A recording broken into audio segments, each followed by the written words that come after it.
আমার সামনে যে কিউট টিটি ডিভাইসগুলো দেখতে পাচ্ছেন এইগুলা হচ্ছে একটা ক্লক প্লাস এটাতে আপনারা হিউমিডিটি দেখতে পারবেন এবং এর পাশাপাশি কারেন্ট টেম্পারেচার দেখতে পারবেন আর ডেটও দেখা যায়। তো এটা আসলে কাজ কি, এটা তো আসলে ঘড়িতে করা যায়। এটার মেন কাজ হচ্ছে টেম্পারেচার আর হিউমিডিটিটা দেখা, কারণ এই টেম্পারেচার আর হিউমিডিটির উপরে কিন্তু রুমের ওভারঅল এনভায়রনমেন্টটা ম্যাটার করে। যাদের বাসায় বাবু আছে বা বয়স্ক মানুষ আছে, রুমের টেম্পারেচার যদি খুব বেশি কম হয় বা হিউমিডিটি যদি ঠিক না থাকে, ঠান্ডা লাগা, মাথা ব্যথা থেকে শুরু করে অনেক ধরনের ছোটখাটো অসুখ কিন্তু হয়ে থাকে। তো সেইটা দেখার জন্য কিন্তু এটা পারফেক্ট। বা আপনার যদি ক্যামেরা বা গিয়ার্স থাকে, সেগুলো কিন্তু অতিরিক্ত হিউমিড জায়গা কিন্তু রাখা ঠিক না, যেগুলোর জন্য আমরা অনেক সময় ক্যামেরা ক্যাবিনেট বা ড্রাই ক্যাবিনেট ইউজ করে থাকি। তো সেগুলোর জায়গায় বা যদি আপনার মানে রুমের আবহাওয়া যদি নর্মালের মতো না থাকে, তাহলে এইটা একটা লাগাই নেওয়া বেটার। বা কেমন অবস্থায় আছে সেটা দেখার জন্য কিন্তু এগুলো বেটার। যে আমরা পার্সোনালি ইউজ করার জন্য 4টা নিয়ে এসেছি, এগুলো আমরা লাগাই রাখবো। এখানে ডেটও দেখা যায়, টাইম দেখা যায়।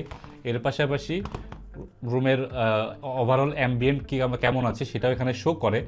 একটা স্মাইলি ইমোজি আছে, ইমোজিটা চেঞ্জ হয়, কোনো সময় স্যাড থাকে যদি মানে রুমের এনভায়রনমেন্টটা বাজে থাকে, আবার কোনো সময় স্টেবল থাকলে মোটামুটি থাকে, আর যদি ভালো থাকে তাহলে হ্যাপি থাকে। তো হিউমিডিটি বা এটার উপরে কিন্তু অনেক কিছু ডিপেন্ড করে রুমের, যেটা বললাম। তো তাদের জন্য কিন্তু এটা বেস্ট। আর রুমের টেম্পারেচার কত আছে আমরা জাস্ট গুগল থেকে দেখে নিই টেম্পারেচার কত।